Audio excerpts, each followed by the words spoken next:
आज हम आप बात करेंगे कि हम कुंडली कैसे लिखते हैं, यानी कि कुंडली कैसे हम लिखें। सबसे पहले लग्न कुंडली को देखते हैं। लग्न कुंडली में लग्नेश को देखते हैं। लग्नेश के अलावा लग्न में बैठे ग्रहों को देखते हैं।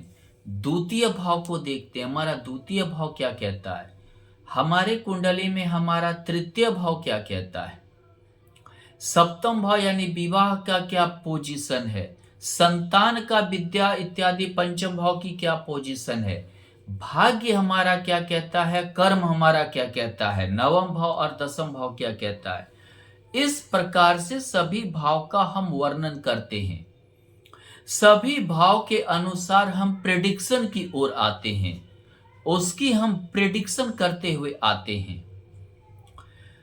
और अगर मान लीजिए कि लग्न कुंडली में बैठे ग्रह, कौन सा ग्रह किस भाव में बैठा है, वो भाव को लेकर हम प्रेडिक्शन की ओर आते हैं।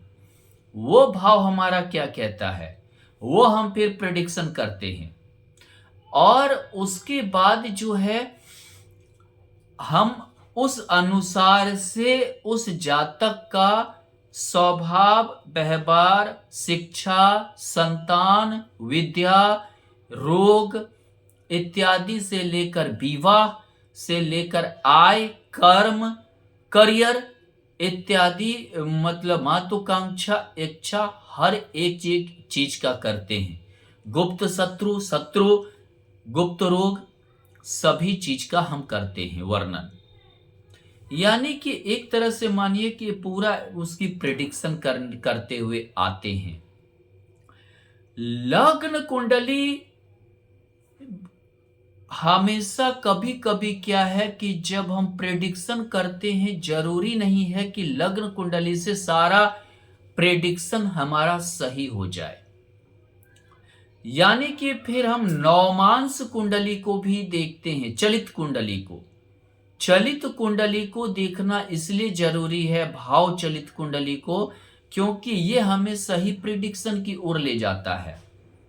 कभी कभी लग्न कुंडली में बैठे ग्रह के अनुसार हमारा प्रेडिक्शन सटीक नहीं हो पाता है, तो चलित कुंडली द्वारा वो प्रेडिक्शन को देखा जाता है। और जब हम कुंडली में वर्णन करते हैं तो हम चलित कुंडली का भी वर्णन करते हैं, चलित कुंडली को भी देखते हैं।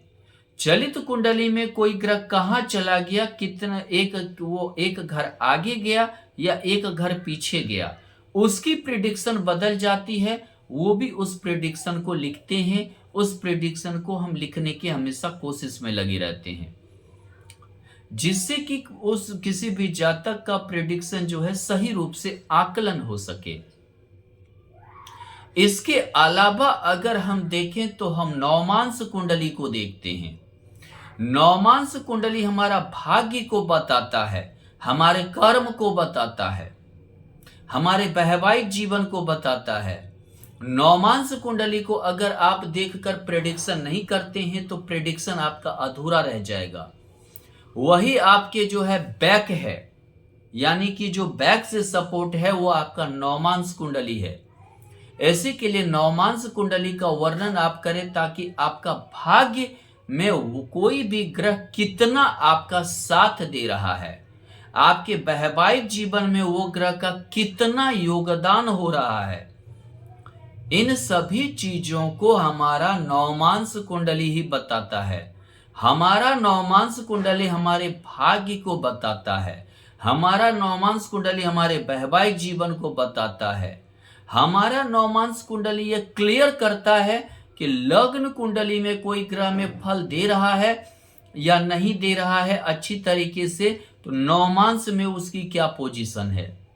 कभी कभी नीच ग्रह का अच्छा फल मिल जाना, अगर लग्न कुंडली में वो नीच का है, अगर नवमांश में वो उच्च का है तो वो फिर अच्छा फल देगा। अगर आपका लग्न कुंडली में कोई ग्रह उच्च का है और नवमांश में नीच का है तो हो सकता है कि वो आपको बुरा भी फल दे सकता है। इसीलिए नवमांश कुंडली को देखना बहुत ही जरूरी है। और उसका जब हम कुंडली लिखते हैं तो उसका भी लिखना बहुत ही आवश्यक हो जाता है। इसके अलावा जो है दशमांश कुंडली भी लिखना जरूरी होता है। हमारा कर्म क्या कहता है, कोई ग्रह हमारे कर्म में उसका क्या योगदान है। हम जो कर्म करते हैं, काम करते हैं, हमारा करियर है, हमारा जो मान लीजिए कि काम करने की शैली है, हमारा काम करने का जो तरीका है, वो सारा दशमांश कुंडली हमें बताता है। आखिर दशमांश कुंडली क्या हमें कहता है, इस चीज को लिखना बहुत जरूरी होता है, बहुत जो है मतलब कि आवश्यक है।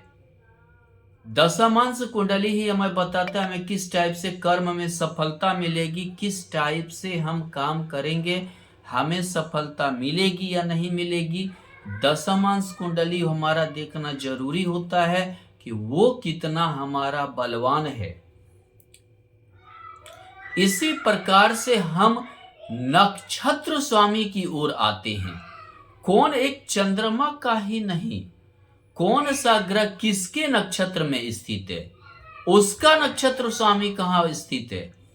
मान लीजिए कि गुरु कर्क राशि में उच्च का होकर स्थित है और वो पुष्य नक्षत्र का है, यानी शनि के नक्षत्र का है, तो हम देखेंगे शनि की पोजीशन कुंडली में क्या कहती है। अगर शनि की पोजीशन अच्छा है तो वो गुरु बहुत अच्छा फल देगा, नहीं तो उच्च का गुरु भी आपको बुरा फल दे सकता है। यह हमारा नक्षत्र स्वामी का वर्णन बताता है, और नक्षत्र स्वामी का वर्णन बहुत ही जरूरी होता है। अगर आप नक्षत्र स्वामी के वर्णन को नहीं करते हैं कुंडली में, तो समझिए कि वो भी प्रेडिक्शन में एक अधूरा ही आपको दिखाएगा। इसी के लिए आप नक्षत्र स्वामी को भी देखिए, कौन सा ग्रह किसके नक्षत्र में स्थित है, नक्षत्र स्वामी कहाँ स्थित है, यह पहलू भी देखना बहुत जरूरी होता है। इस पहलू को भी देखिए। उसके बाद देखिए कि आपका महादशा अंतरदशा क्या कहती है, जो हमारे समय को निर्धारित करता है। महादशा अंतरदशा ही हमारे समय को निर्धारित करता है। अगर मान लीजिए कि हमारा जो है ग्रह कब एक्टिवेट होगा, अगर हमारे कुंडली में राजयोग है तो वो कब एक्टिवेट होगा। अगर मान लीजिए कि राजयोग है, अगर उसकी महादशा या अंतरदशा नहीं आई, तो क्या वो हमारे जीवन में फल देगा, देगा तो कब देगा, देगा या नहीं देगा। इन सभी चीजों को हम महादशा अंतरदशा से जानते हैं। अगर महादशा बदल जाती है तो हमारी स्थिति, परिस्थिति, स्वभाव, शरीर का जो है समझिए आकार, विकार, हर चीज हमारा परिवर्तन हो जाता है। महादशा के अनुसार हर चीज हमारे मतलब जिंदगी में परिवर्तन हो जाता है। इसी के लिए अगर आपका महादशा चेंज हो गया तो समझिए आपका हर चीज चेंजिंग में के मोड में आ जाएगा, हर चीज आपकी चेंज हो जाएगी। यानी कि इसके लिए जो है महादशा अंतरदशा को देखना बहुत जरूरी है। हमारा समय कैसा जा रहा है, अच्छा जा रहा है, बुरा जा रहा है, या मान लीजिए कि बहुत बुरा जा रहा है, या कुछ समय के बाद अच्छा हो जाएगा, या कुछ समय के बाद और बिगड़ जाएगा। इन सभी परिस्थिति को हमारा महादशा अंतरदशा बताता है। इसी के लिए जब भी हम कुंडली लिखते हैं तो महादशा अंतरदशा का वर्णन करना बहुत जरूरी हो जाता है, बहुत ज्यादा जरूरी है।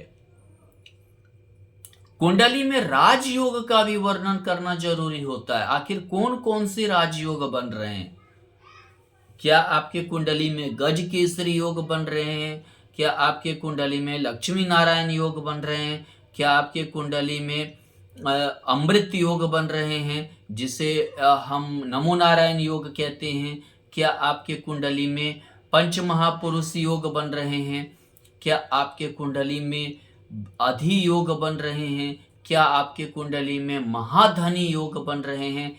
इसका भी हमारे जीवन में बहुत बड़ा प्रभाव है, बहुत बड़ा प्रभाव है। और ये बहुत जरूरी है जानना कि आखिर हमारा जो है किस तरह का राजयोग बन रहा है, वो हमें किस प्रकार से फल देगा, इसका भी वर्णन करना जरूरी होता है। इसका भी आप वर्णन करवाएं तो ही जो है आपकी कुंडली परिपूर्ण हो पाएगी। और जब पूरा परिपूर्ण हो जाएगी तो बहुत अच्छी कुंडली बनता है। उससे आपका जीवन और उपाय, ये चीजें आप निर्धारित कर सकते हैं हम क्या उपाय करें, आखिर हमारा कौन सा रोग है, क्या दवाई खाएं कि हमारा चला जाए। यानी यही उपाय है। प्रेडिक्शन के हिसाब से ही उपाय करना ज्यादा ये होता है, जिसे हम रेमेडीज कहते हैं। उस अनुसार से आप रेमेडीज कीजिए जिससे कि आपका अच्छा जीवन में एक योगदान हो सके। धन्यवाद।